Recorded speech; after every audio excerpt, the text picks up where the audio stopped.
and we're live with our 290th episode of Absolute AppSec. I'm Ken Johnson at CK Tricky on social media, joined by my co-host Seth Law at Seth Law on social media. Seth, say hi. Hey everyone, welcome back to another episode. Super excited to be here. As always, I'm glad to have Ken back as the co-host. Last week we had Stefan on, which was great, but always good to get back to our regular scheduled programming. That being said, please jump into Slack if you have questions for Stefan. He is definitely available, and yeah, as always, thanks to him for jumping on as Ken was out last week. Besides that, I did want to at least give a little rundown of what's upcoming in our world.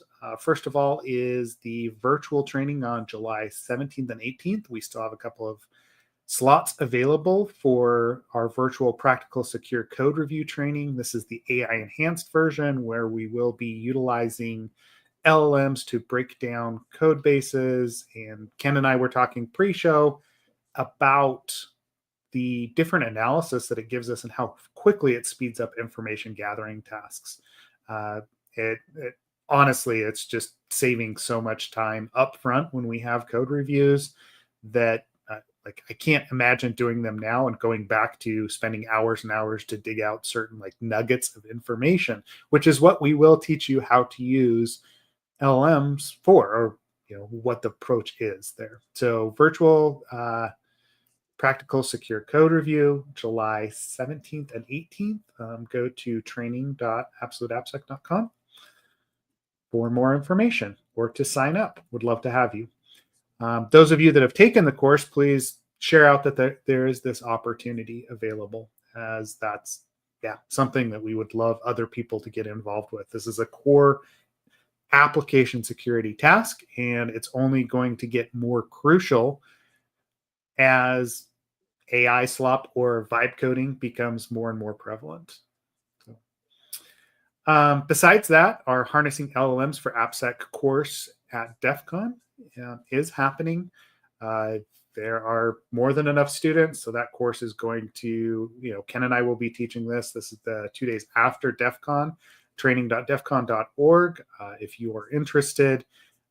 This dives more into just LLMs. So we're not going to be teaching our secure code review framework. This is utilizing LLMs across the application security pipeline, or the security SDLC, and how you can manipulate an LLM to do this. This is more than just a chat agent.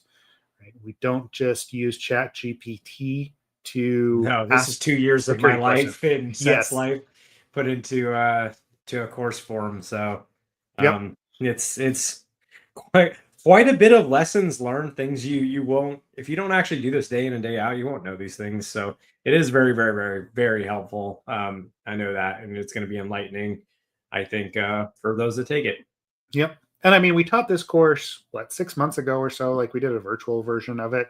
It went great, but so much has changed since then. I'm going to be honest, right? The use of different LLMs, different approaches to using MCP, agentic AI, and how we go about that outside of the code review portion, and using something like Windsurf or, Cursor to actually look at code. There's more options building available.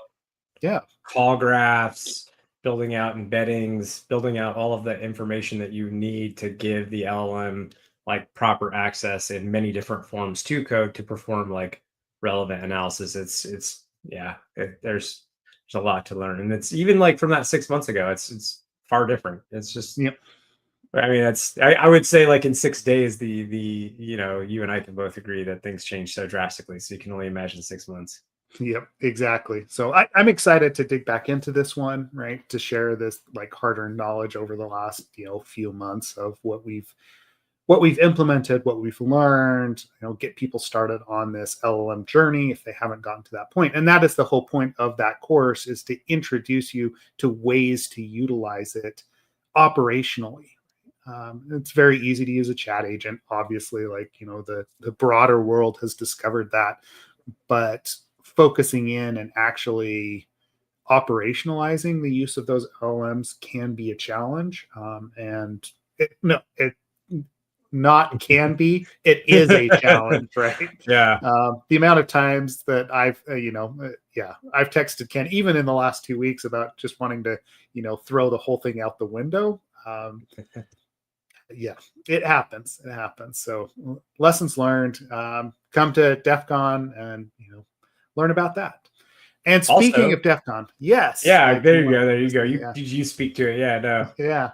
We have a huge announcement. Our panel, State of Apps with AppSec, got picked up by the AppSec Village for DEF CON.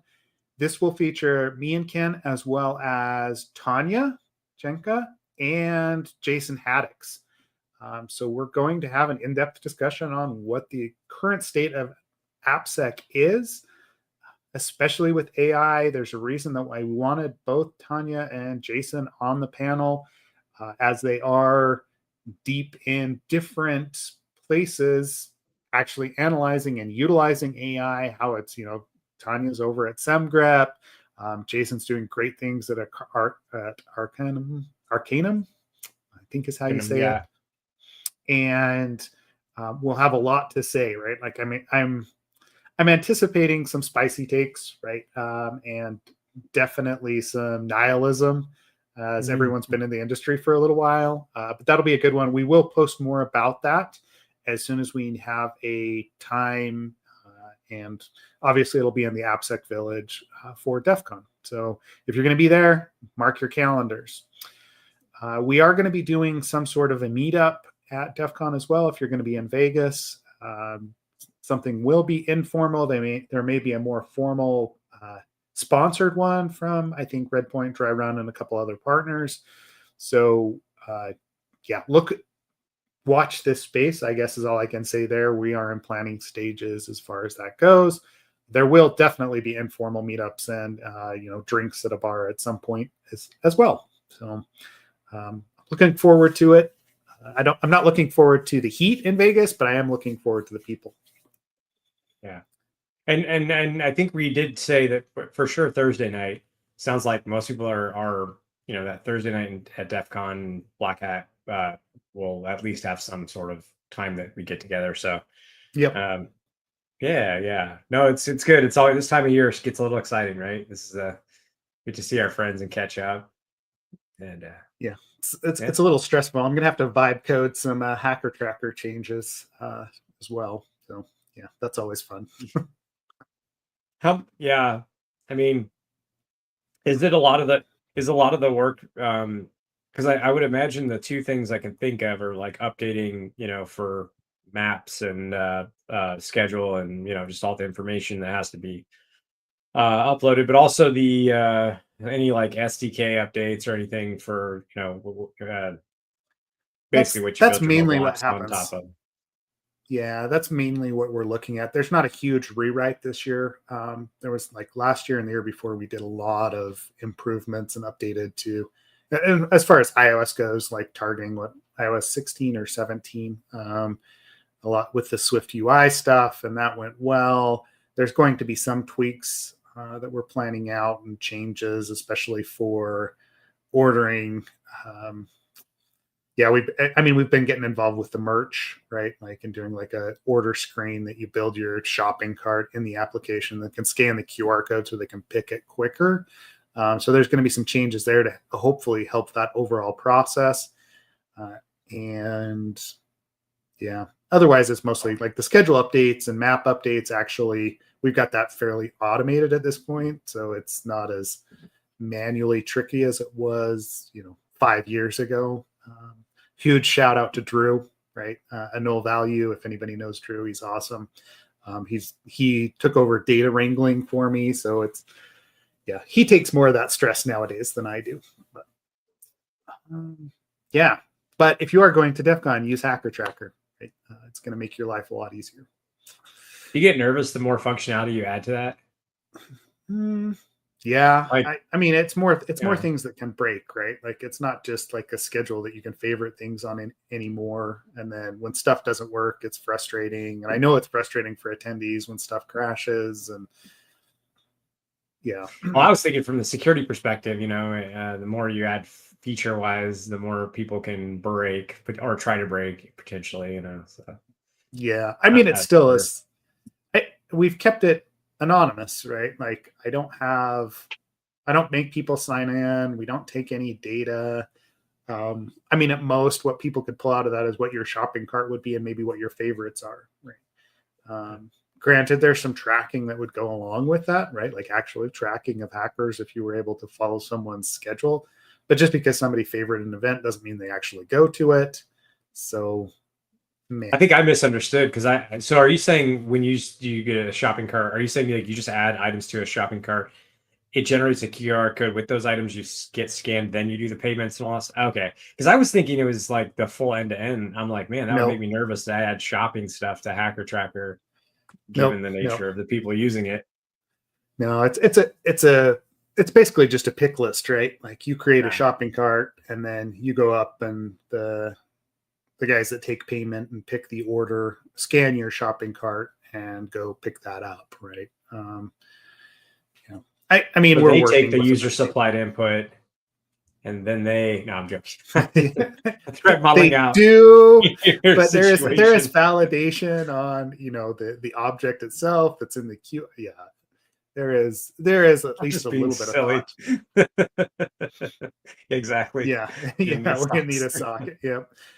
Trust me, there's two of us that sit around and watch all that stuff, right? Yeah. Anyway. Nice. Cool. All right. Well, yeah, with that, what do you want to talk about today, Ken? Before anything, I just say thanks to Stefan for filling in last week. It's always like good to get his, he's got a unique perspective, obviously, and very well read, and just a very bright individual with unique takes. So I am always happy when he comes on, and just glad that he was able to. Just to thank you, Stefan, for filling in last week. That's really awesome of you. I didn't get to catch the episode. I did see some of the chatter though in Slack because I was out in Austin for a company summit. So it's just me and Liver King out there trying to. I'm joking. No, but it was a good time in Austin. But I saw Slack. I saw folks commenting. It sounded like you all dug into a range of topics. So yeah, sounds like it was a good time. Yeah, we came to conclusion context doesn't matter much. Yep, good. Thanks. Context doesn't matter at all. Man, that's a word that gets thrown around a lot now. Context. It's everywhere. Yeah. Yep. Almost like you could have predicted contexts. That. Yeah. Well, thanks, Dad. It kind of does, though. With that, I don't know. Like, I think I wanted to start with the authentication fatigue article. I mean, I'm sure this is going to get hit home to a lot of people, and anyone that does testing or especially dynamic testing will relate to this, because just authenticating with an application in general, right? Like as difficult as it is, this article is specifically speaking to identity theft, right? And partially they are blaming authentication fatigue for this crisis. Right? I'm going to pull it up on the screen here so we can actually take a look at it, right? Mm-hmm. But the myriad of options that are presented that people can utilize to authenticate to an application has increased. I mean, it's not exponential, but there are different ways that people go about doing that, right? From our traditional username and password to 2FA to MFA to now passkeys to user presence to WebAuthn, right? Like the options available to a developer are way more than it was when you and I started in the industry, right? If anybody even had a 2FA option at that point, it was very rare. And most of the time, if you were concerned about that, you would do something like sending a magic link, or some sort of out of band, or a text, right? That was about it. But nowadays, with these other options available, there's quite a bit of difference between the various applications that you as a security person use, but also what's being forced onto users. And this is where we come into the fatigue, right? And this takeover of texts and other things that an attacker can target in order to perform account takeover. Right? I don't know. So it doesn't necessarily surprise me, given the confusion in the industry, or in the consumer space, about what is secure and how they actually should be utilizing these technologies, that identity theft is actually increased, because we have a tendency to send texts and do other things. And even when we're generating a code, it can be sent in an insecure manner, or the consumer doesn't actually know whether or not that is a protected information, or how to communicate that information. They give that text to somebody that called them, or whatever it is, in order to prove identity. I don't know. I mean, it was just an interesting article to me. Like, what are your thoughts there? This whole signal driven future aspect of the article, where they talk about keeping a continuous set of signals. It's a nice idea. It is a nice idea. And I don't actually, okay, we kind of do that in some ways already, right? Like, so for instance, if your IP starts changing rapidly, right? Like, there are gates that get put into place. It's more of a less of a mechanism to continuously keep you authenticated, more of a mechanism to ensure that when there are signals that indicate potential compromise or some nefarious activity, that we stop your activity and no longer allow you to access the platform. That's the ideal state, right? So you've got tons of anomalous requests, all of a sudden at a high velocity hitting the like an API. So like rate limiting. You've got, like I said, IP changes from different locations. Maybe you're trying to access records continuously that I don't know, changing an ID in a URL. So trying to access records you're not authorized to access, and whatever, just general behavior that indicates nefarious activity and intention. That's usually just our way of saying, okay, well, you need to get off this platform. We need to block you, et cetera, et cetera. It is not, however, usually a way that you keep somebody authenticated. Now, where I see this being, or how I've seen this implemented to a degree, and it's not really the same because it's still a gate, is the situation where you've been logged in on a platform for a long time, but now you're elevating actions to some sort of sensitive functionality. So maybe I'm going to delete the account of a member in my team, for instance. That's the moment at which there needs to be a question of hey, you've been logged in for 7 days. Maybe I should just verify that this is actually you. Mm-hmm. That's the closest implementation I've personally seen to something like continuously keeping somebody authenticated without gates. But that's still a gate, and it's not really continuous authentication. It's sort of just you're allowed to just be here until and as long as you don't do anything that we think is not scary, then you could just stay here, keep doing what you need to be, or whatever you need to do. And then if you need to do something that's kind of scary, we'll put a gate in place. I don't even know, to be fair, what metrics I would use just off the top of my head that I would feel comfortable enough keeping somebody continuously authenticated. I'm not saying that's not a thing, but I'd have to think about it. What do you? I mean, have you seen anybody attempt to do this in practice? Yeah, I'm trying to think, right? Utilizing those different markers or metadata about a session, whether or not the applications that I test have attempted to do this sort of analysis. Usually it's more of the, hey, the session's expired, you've been kicked out, or they're doing some sort of risk-based, hey, this is a banking application, so you don't need to be logged in for longer than an hour, period, right? Like there's just no flexibility there, which I appreciate from a security perspective. But that's not going to reduce identity theft, even if you allow someone to remain logged in so they could say, view their balances. But the second that they started to make transfers or do anything else, then it requires re-authentication, right? I really haven't seen this implemented, to be honest, right? But I mean, I can see it starting to take off. But yeah, the issue that I run to is really the same thing that you're saying. I don't know where that line is. And it's going to take some fairly advanced threat modeling and risk analysis to identify those sensitive functions.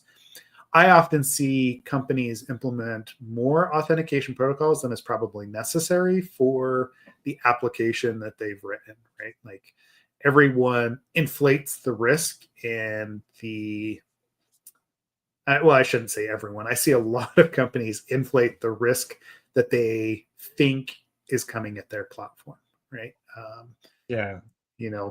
I mean, yes, when it is banking, when you're dealing with money, when you're dealing with transfer of, private information, it's one thing, but some of these applications where it is social media related and people are already giving that sort of data out, and it's the whole point of the application. Sometimes we overly secure or we overestimate the friction that you need to put into place to actually use those applications, right? Like, and I know you're coming from a security person, that sounds a little odd, but I see a lot of flaws when we do over engineer those solutions, right? Like when you keep it simple, it's fairly easy to lock people out, to find these sorts of tags that you could use to prevent further abuse of an account. But when we've over engineered it and we're locking people out very quickly, and we're starting to use things like JWTs and depends on expiration, and we're implementing 6 different services, that's where the flaws pop in that I see. And I mean, I'm going back because one of the reasons I want to talk about this is it was top of mind as, I'm analyzing a service. They have, their normal, application that they're using, and then they have like a separate GraphQL endpoint that they're generating a JWT token for to access, and that's where like transfer of money and other things is actually happening. But one of the things I discovered is since the JWT generation was out of band, the GraphQL endpoint will actually generate a new valid JWT for a session as long as you have an old expired JWT. Doesn't matter how old and expired that JWT is, as long as it was valid at one point 2 months ago, you can utilize that to actually generate a new JWT and instigate whatever you want within that GraphQL endpoint. And it's all because it's out of band from this regular like authentication mechanism and authorization mechanism that was created by the organization, right? Like that's a fairly serious flaw, especially when we're talking about an application that allows you to transfer money, withdraw money, and do like generate cards and other things, right? Yeah, and so like that's kind of what I go to when I start seeing these authentication articles, when I see this engineering that goes into it. And I've kind of gone off on a soapbox there, Ken. Yeah. Well, not without good reason. Yeah, I mean, I think you're right. Like the more actually, we were talking about just before the call, like the more complexity you have in really any area, but especially around authentication or authorization, the harder everything gets, the more likely things fall down, or the more likely things are to fall down. But I don't know. I like I just like the WebAuthn standard is pretty incredible, but I see their point in this article that like just going back to the root of the content in the article specifically, it's like, well, you can't force people to use something like WebAuthn, right? I mean, that's just not realistic.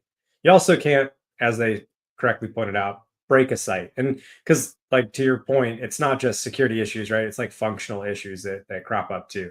And we really have to be concerned with that, because if, like, you care at all about your job, you need to make the business some money. And Mhm. if their captcha site prevents people from logging in, then obviously there's going to be a reduced um, or a reduction in sales and profit and all that, presumably. So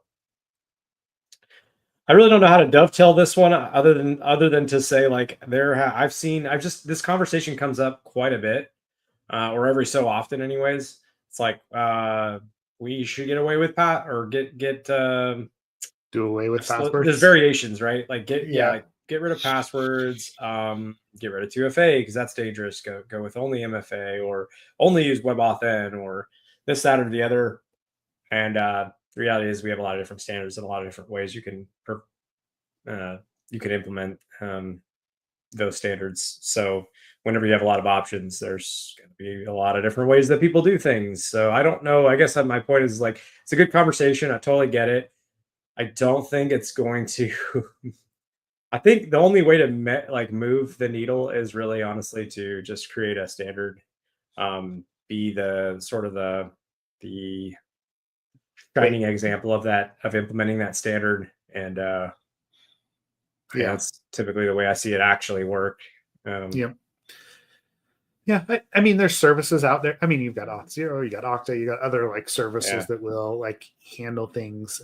I mean, there's still mistakes that you can make in implementing those, right? Like, it feels like we're looking at new implementations of authentication standards at least every couple of weeks from a dynamic perspective, which rightfully so, since that is one of the main places where we find issues is authentication. So like if you fail there, then account takeover and everything else falls down, because it doesn't matter. When someone has taken over account, then we're done. But I do like the authentication fatigue and identity theft is massive, right? Um,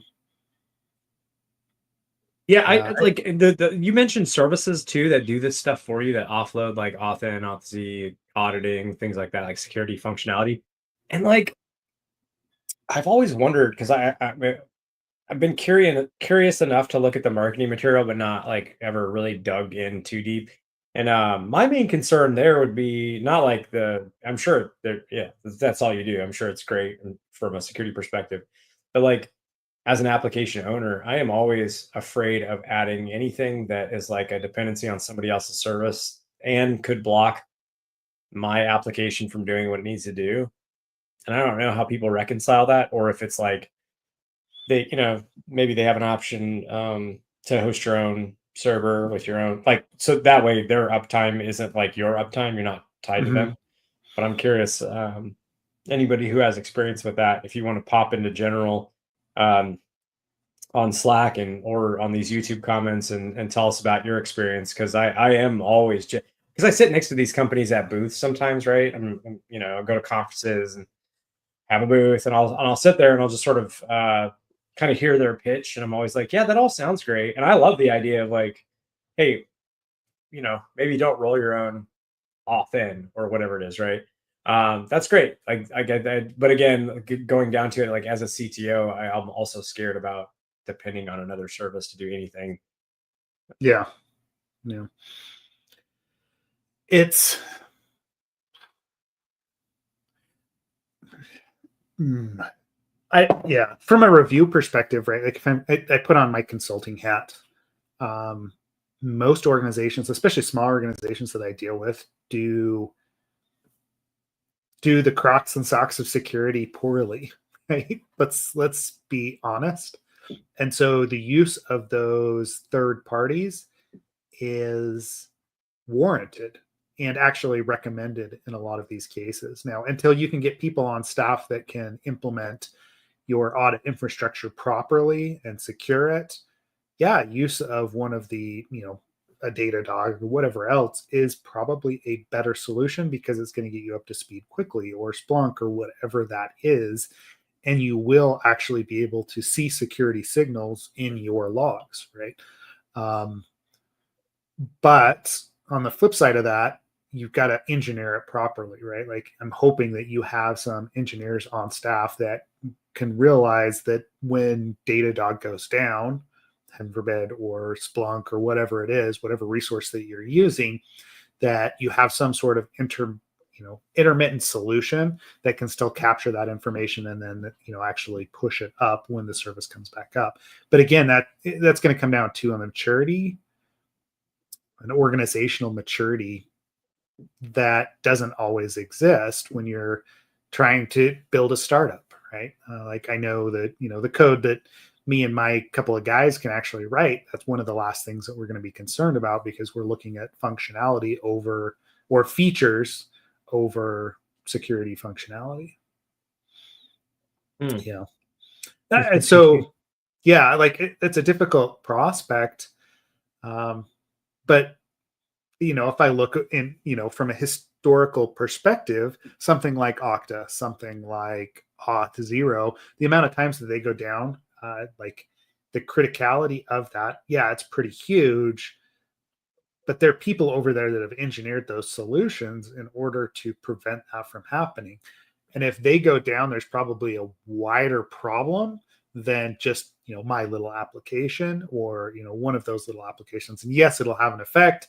There'll be like some sort of consequence, but realistically, I'm probably not the one that's being targeted there. It's a wider issue that's happening, right? It's the same sort of thing of, hey, when when Amazon goes down, AWS goes down, right? Like everybody's screwed, right? Like no, it's not. So yeah, I to a degree. So that's actually where I think there's a little bit of a difference, though. Is just because the AWS is like universal, global, everybody uses that. Whereas like, I don't know, I can't even remember the name of the company that sat next to us, but it was a startup, right? The startup that did Auth-N, Auth-Z, and auditing for you. Yeah. Sitting right next to us in Vegas last year at ETLS. And, like I said, cool proposition, but they're a startup. They're not AWS. If they go down, it's like they went down. If AWS goes down, we all go down. Yeah, that's true. That's true. So yeah, that's a fine line. Yeah. Bleeds more towards AWS, but I would even argue they're not at the size and scale that like an AWS or a Google or someone their outages have quite a bit of a different impact. Yeah, so I mean, I guess that's what you have to take into account, right? Like the services that you use, it's like any third party, even library, right? The maturity of that organization, of that library, is going to directly impact the security of your application and the uptime, usability, everything else that goes into it. But I always hate that, right? Like, so like I'm a little conflicted here, because the whole, well, no one ever got fired for using IBM, right, from back in the day, because they were such a large behemoth. You could say the same thing about Amazon. You could say the same thing about any other large organization, large security organization, Splunk or whatever that is. But that also leaves gaps in innovation and gaps in usability of new technologies. Because I mean, if that's the case, right, like, the entrenched player in the SaaS space, was Fortify, right? Like Fortify and AppScan Source, right? Like those are the two that have been around forever. Yeah. Right. But we know those limitations, and that people have to take risks in order to move the needle, and actually improve things, right? So like, they do. Think about it, and then they have to convince people, even when the results are so much better, still have to convince people that that's worthwhile. But anyways, that's my own thing. Yes. Yeah. No. Yeah, you're right. Somebody has to say like, oh, this is status quo. I gotta fix that up. But and I will say, like, there's a lot of risks that there's no perfect answers. There's only like risk mitigation, and that's about it, right? So it's like, when I look at these scenarios, I think if I'm okay, to your original point, you kind of mentioned that like maybe I need to just ship features. I'm a newer company. I have a lot of pressure to ship those features. Maybe I don't have the background in developing, these types of implementations securely. And it would just not be, maybe even have a small team. Sometimes it's even pre-seed, right? Like maybe you don't even have funding yet. You're just going out on your own and, financing it yourself to begin with until you've gotten to a point where you feel like it's time to go get investment. That totally happens. So in those cases, you've got different considerations. It's like, yeah, if I can pay a nominal amount for that to be just handled for me, and then I can focus on getting this rapid like prototype off to production, and start getting feedback and start building some design partner, a customer base, but really a design partner base to help you build it out. And you go through all those things. It's like, okay, well, your risk was at some point you're probably not going to rely on that company anymore to do that, but that's, in the meantime, you've de-risked yourself on like even having a company and like blowing through your savings or whatever it is you're using to finance that initial development. So I see like there's lots of different ways to calculate it out, and I can see why that's valuable. It's just for me, I've always thought like, wow, that's a huge gamble, to me anyways, and maybe not so much for everybody else. No, I mean, it is. It's just this fine line of what makes sense for the organization that you're in or that you're advising, and what's their threshold of risk, what's their threshold of uptime, usability. This all goes into the mix, and then also cost. Because if you don't have money, there's no way that you're going to go and pay Okta to handle authentication for you, right? Like, there's just not. And anytime that you implement one of those services, you're also taking on the tech debt that's associated with, number one, implementing the service, keeping it up, but also when you decide to change, you're going to have to take that out. So if you don't engineer things properly up front, that could be, a 2-week project. It could be a 6-month to a year project to actually change how your authentication mechanism actually works, or your auditing mechanism, or whatever, what security features that are actually in there. So I'm with you, because it's just like there's no magic solution here. There's no magic. There's no magic authentication solution that's going to solve this. And to Robert's point about further on or previous, right? Like, for client facing solutions, right? You have to give clients something they prefer that doesn't induce too much friction. And from the engineering side, that's the cost and complexity of how many of those different authentication mechanisms do we provide? Because there's a lot of solutions that I would love from like a small banking provider. Yeah. Right. This is a really good example, like a local community credit union. Right. Like, I want MFA on that solution to actually sign in. They provide 2FA via text. That's the only solution that they provide. And it's fine. But when it comes to this idea of, hey, they only allow a session to be 30 minutes long, or the timeout is very low, it means that you're having to utilize this token again and again when you're performing regular work with that provider. It's becoming an impediment to actually using that from a customer perspective, right? Like, I look at it and I'm like, man, guys, right? Like, I get what you're trying for. Like, you've limited the window on a session size to reduce risk. You're utilizing 2FA, but you're making the customer experience worse by not doing something like the article was mentioning, to pull it back to that, right? Hey, you're a trusted customer. You've been with us for a while. You're allowed to log in and do something. The second that you want to make a transfer or whatever else, maybe then that's when we induce an added layer of security or 2FA or something else, because you've already proven that you come from the same place, the same, all these other heuristics that go into it. So I don't know. It's a balance, right? And it all comes back to context, right? Like, what is the context of the session that you're actually in? Yeah. Yeah. Yeah. Oh yeah. If you're experienced, I mean, you're probably also like the savvier customer. Probably a lot of customers don't even realize why they like they would probably not go as far. They definitely would not go as far as you are going in terms of like thinking through why things are the way they are, like how they could be better.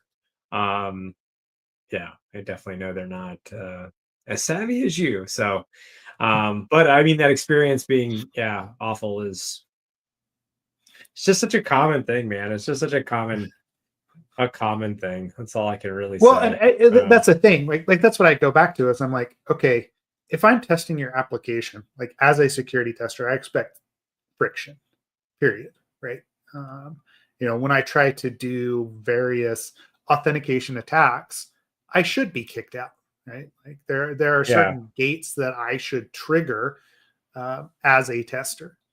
But if I'm trying to utilize it normally, like a user would, to test things like internal to the application, and I experience friction that frustrates me, I can't imagine what a regular user of your application or a regular Mhm. consumer is going to do in those situations, because that's going to be a turnoff.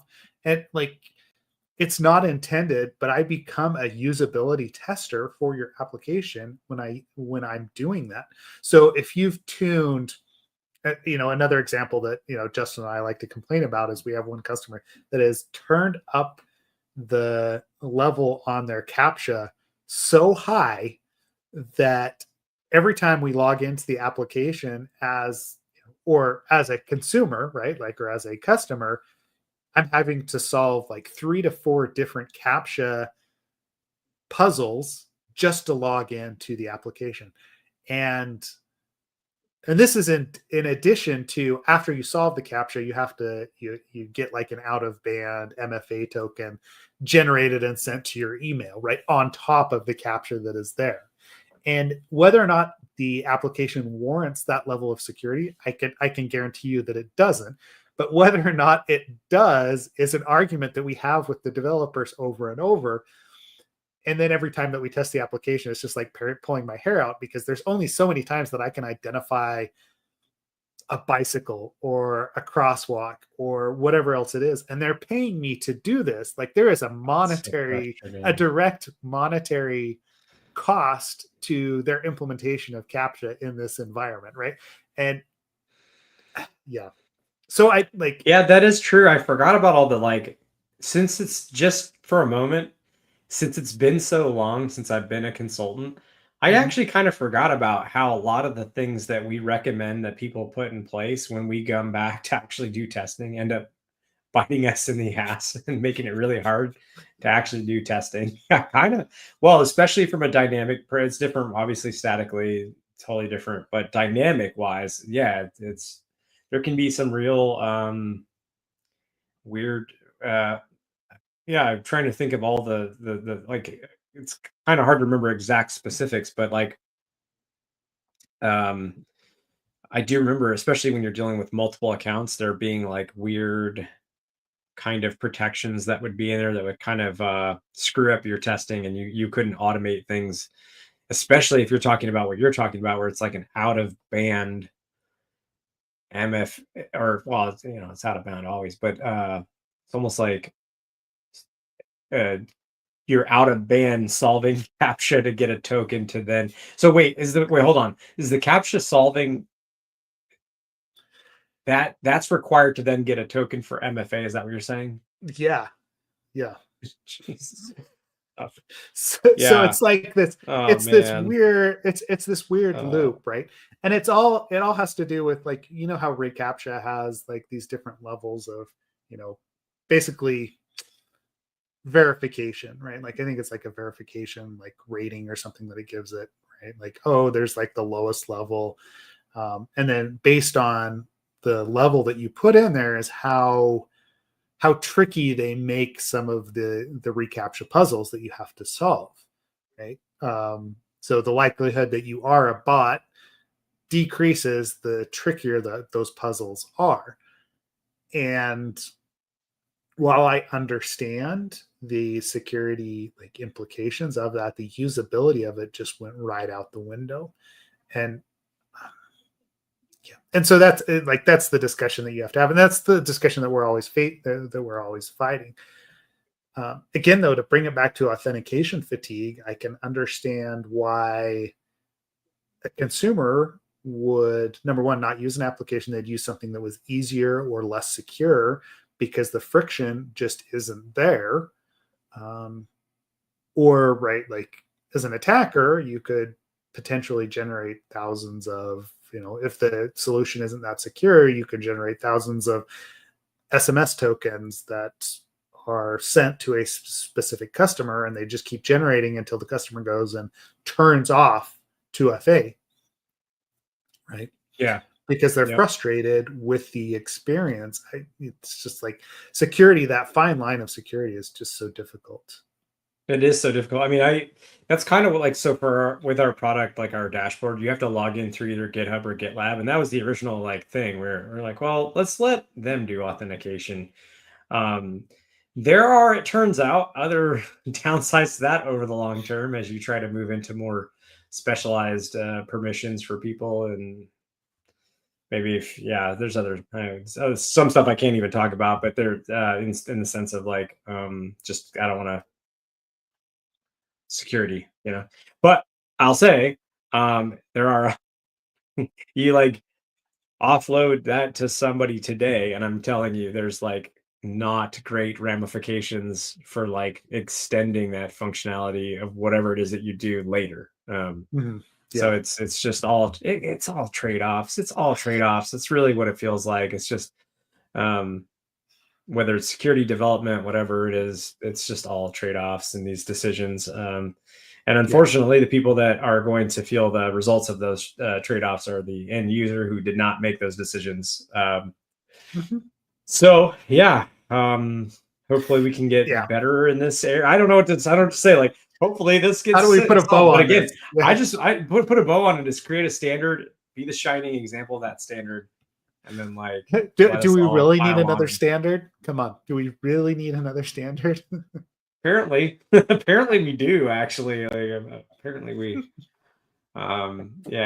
No. Okay. Well, and actually I'll put a bow on this too. It's not that authentication is going away anytime soon, but I think it's only going to get worse with all these browser AI browser agents we're set to talk about potentially today. Well, and maybe let's switch over to that, right? So we've talked about authentication fatigue, obviously, right? It's an issue. It's something that we're all going to be dealing with for a while. But there was recently from SquareX some research that was done. There's an article about it, and then I'll post the actual link to the SquareX research as well. But their claim in the headline in and of itself is that users or employees are no longer the weakest link. Browser AI agents are. Right? So HackRead, actually talks through the article or the research in and of itself. I will share that out, and we can. And this is one that you shared over with me, and I found very interesting. Not to mention some of the other articles that we're going to have to include in the newsletter. So, quick aside: if you're not subscribed to the newsletter, please subscribe to it. Articles that don't make the podcast actually make the newsletter. So, news.appsec.com or just appsec.com. Okay, so the research is interesting, but some of that is actual video. So, HackRead does a breakdown of, specifically this idea that browser agents are the weakest link, and this is not necessarily a surprise to me, right?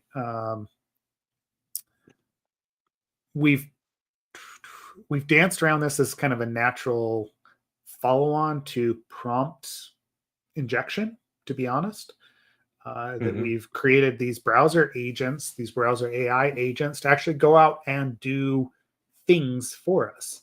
So it's running basically remote code execution or instructions based on what is being sent to it. So if you tell it to go give its credentials to a specific website, guess what? it's probably going to do that because we haven't built guardrails into the AI agent in and of itself to prevent that sort of exposure, right? And to this point, right, like browser AI agents are software applications that act on behalf of users to access and interact with web content.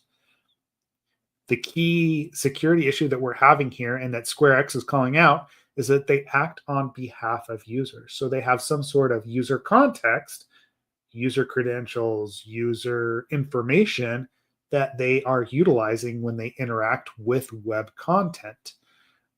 So whether that is the use of a user's credit card, whether it's access into their Gmail or their Google Calendar, there are privileges that are given to this AI agent that can be then abused, right? So, Ken, your initial take on this? Surprised, not surprised? What are you thinking when it comes to these browser AI agents?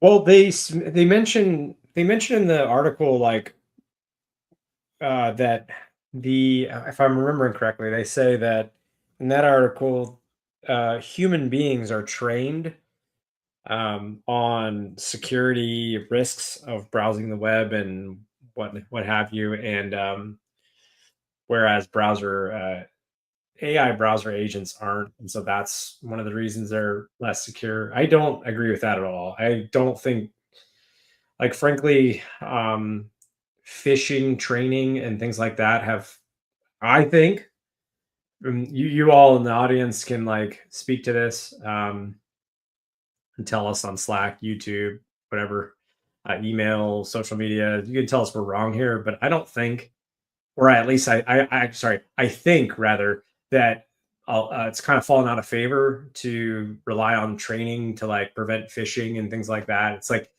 maybe you'll give a bit of a heads up, but if you're like, okay, every time you go and you open an email, you need to hover over that link and then copy out that link and make sure that it doesn't have any like Unicode or whatever in it that, like, it's like, is that really measurably solving anything? Is that what would help here? No, I don't think that's actually correct at all. But what I do think is that we've built in a lot of protections within browsers to prevent the theft of credentials. And, we've given a lot of standards to help, basically lock down, yeah, the way sessions are thrown around and handled, and permissions are given for, like, everything from like an Ajax request to a website, whatever, right? Like we've done a lot of work in that arena. Now, the same can't be true. The same is not true for code that's essentially just scraping the web, right? And as you said, might be even providing some metadata when doing so around like authentication credentials or whatever it might be using. So if it's like scraping the web or accessing some system or whatever it might be, it's like, okay, well, now that's just code basically performing authorized SSRF, essentially, Yep. right? Yeah, that's So realistically what these it's browser AI agents are. Yeah. yeah, so it's like, well, there's no browser. It's just code making HTTP requests. That's really all it is on your behalf. So now the protections we relied upon previously are a bit different. And to your point, if credentials are being sent along the way, now we've got new consideration. Well, we've at least got some considerations around, and it's not just what's being sent to the web, right? It's also like how that and this is getting back to more traditional application security. It's like, how is that response being parsed? How's it being, um, how's the data that's coming back being used, and like, are there risks with that? Um, Also, like, there's the notion of getting the LLM to make requests to websites, obviously, that you wouldn't have wanted them to make requests off to as well. So, um, yeah, there's just like a whole bunch of, I would argue, traditional AppSec attacks, but maybe a non-traditional actor executing the request on behalf of the user Mm-hmm. and not through Yeah. a browser. Yeah. Well, anyway, sorry, that's my take. But what do you like? I Not just your take, but what do you think about browser-based or AI? Yeah, I don't know. Like I'm browser saying AI browser-based. It's not agents. really browser-based. It's like yeah, agents making autonomous requests out on people's behalf. I suppose. I mean, it's Oh, going to happen, sorry, man. right? Like there's a whole series of like tools that are built around this, right? Like whether it is what I mean, yeah, Naden make, right? Like any of the new like AI workflow tools go out, and that's one of the things that you could have them instruct to go out and do, and they have those sorts of credentials, right? So it's not going away. It's like scripting of anything, right? Like the second that you give it, but it happens to have this autonomous ability to do more that attackers could target, right? And they can utilize getting around those guardrails. My yeah, my response to the phishing training is that it is still out there, especially entrenched in like large organizations. It hasn't gone away. Um, to Robert's point, the most effective outcome there is actually just reporting, just being able to detect. A lot of times, the automated tools and especially the new AI tools will detect it faster than a human would if they're processing and they're doing that properly. The issue is there's so many avenues that phishing come in nowadays that it's not always just email, especially not corporate email, right? There's like all of the texts that are being like generated back to authentication fatigue, right? Like there are other places that phishing and vishing, vishing and whatever else you want to call it, ishing wise, is happening that you've got to be fairly proactive from a certain perspective on what is happening within your organization and how you're reporting that up. And even if forcing them, especially in large organizations, even forcing employees to do that once a year is going to increase their at least questioning of what's going on with those different avenues before they click on links. Whether or not they report it, at the very least, they're aware that the threat exists and are going to send that across to their trusted individual, right? Before they actually interact with those sorts of communications that are coming into them, which is all we can ask, right? Like at this point, the cat is out of the bag. Everyone's personal info is out there somewhere. Phishing emails, texts are going to come in. So people have to be fairly wary. And the number of times that you hear from security people that, crap, I just wasn't diligent and I clicked on that link, right? If we're doing it within our own circles, you can only imagine the amount of time that it's happening to people that aren't as technologically savvy. Yeah. Preventative tech. Yep. And, incident response. Right. Yeah. Yeah, and I question how much of the web is going to change, and this is really because of Pete on the team who kind of first raised this. Not kind of, like he first brought this up, and the more I've thought about it, I'm like, oh yeah, I think browsing the web will probably change over time. Like even when I go to Google and I type in a search, I immediately now go to AI and like look at those results. Yeah. Or sometimes I'll even skip it and just go to ChatGPT directly and watch it browse the web for the most relevant answers. Because like sometimes it's easier. It's like to get a specific answer for my specific scenario. So like maybe I was actually asking the question about cooking, and I said I have this device, and then I'm going to use this Traeger smoker, and I want to make this food.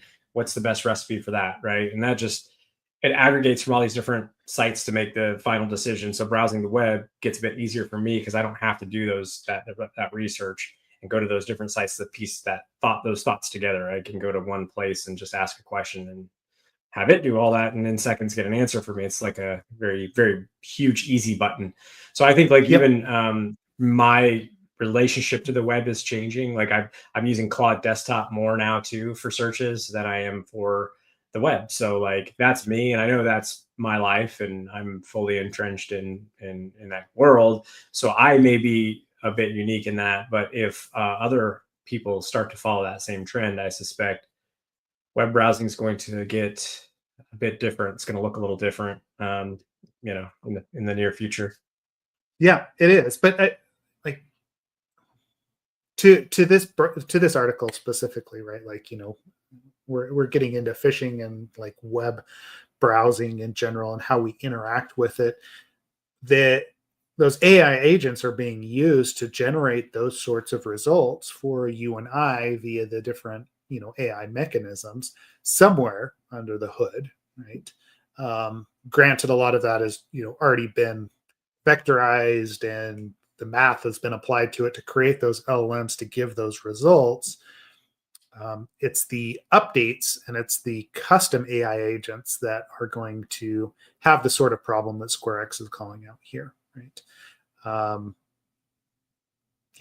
When we place trust in any tool, more trust than is warranted, when that tool is exploited, do we really blame the tool, or do we blame the people that put the trust in the tool, right?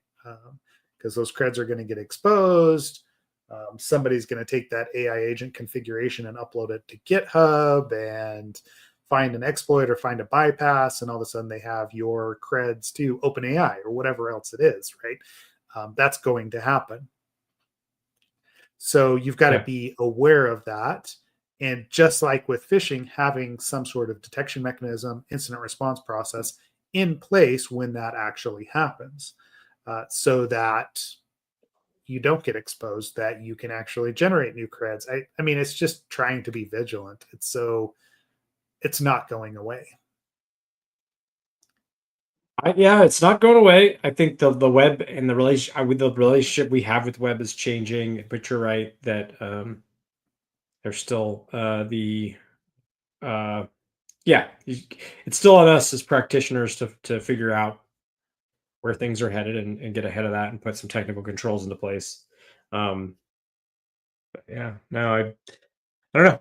Things are changing quite rapidly, and trying to keep up with everything. And like we said 2 weeks ago, it's a bit unsettling is the best way. And actually, it's funny too, because there's an article I had shared, and I don't know where we at. Yeah, we're over on time, so we won't get into the article. I know we will put the article into the newsletter, and I know that if you follow at least Jonathan Cran or myself on LinkedIn, you'll have seen this article that kind of, now it's like the technology landscape, the legal landscape, they're kind of meeting in the middle and realizing like, there are some significant and huge changes occurring right now in software development, in the way software is used, and secured and everything else that falls around that. And basically there's new threats that come with that. There's new ways of securing those threats that need to be employed, and new mental models for how to secure the world that we're living in. And so I thought it was a very, very awesome article. I think it's an acknowledgement of what we're all seeing. But also what's funny is inside of that article, back to the whole like unsettling part, is there's some wording they use that was almost similar to that inside of the article, which is like, there's this just ground swell that's happening, and there's a shift, and it's everybody's uncertain as to where things are going. We're all trying to get a handle on it. And it was pretty neat to see that sort of like written out in an academic way, see a couple different worlds blend together. So anyways, we'll make sure that gets in the article, but you can also, in the newsletter. That article makes it in the newsletter, but you can also go to, like I said, LinkedIn, look at my recent post, or look at Jonathan, which is really just a repost of Jonathan Cran's original post. So yeah, I don't know. I'll find the link. Was there anything else? No, that was a good one. I think we could have spent the whole episode talking about that breakdown, because it was very well thought out. I did drop it into general in Slack. Thank you. So if you are, looking for it, we'll put it in the newsletter as well. But if you want to, go through and read that, please do so. thanks to everyone today, though, for joining us. We are at time for today.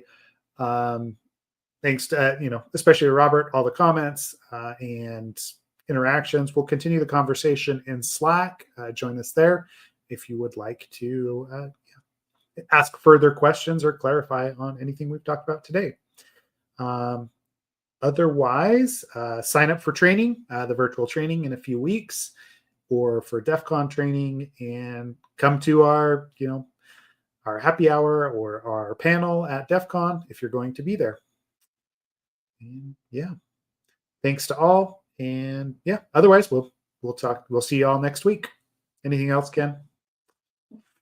I was just saying thank you to Robert for the great conversation communication. Thank you. See y'all soon in Vegas. And next week actually is Sean Varga.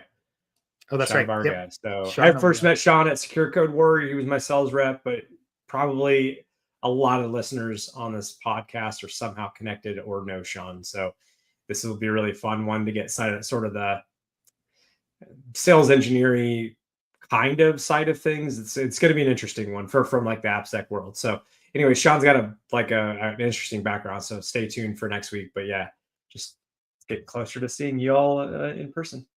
Yep. Anyway, all right. Thanks all. Ciao.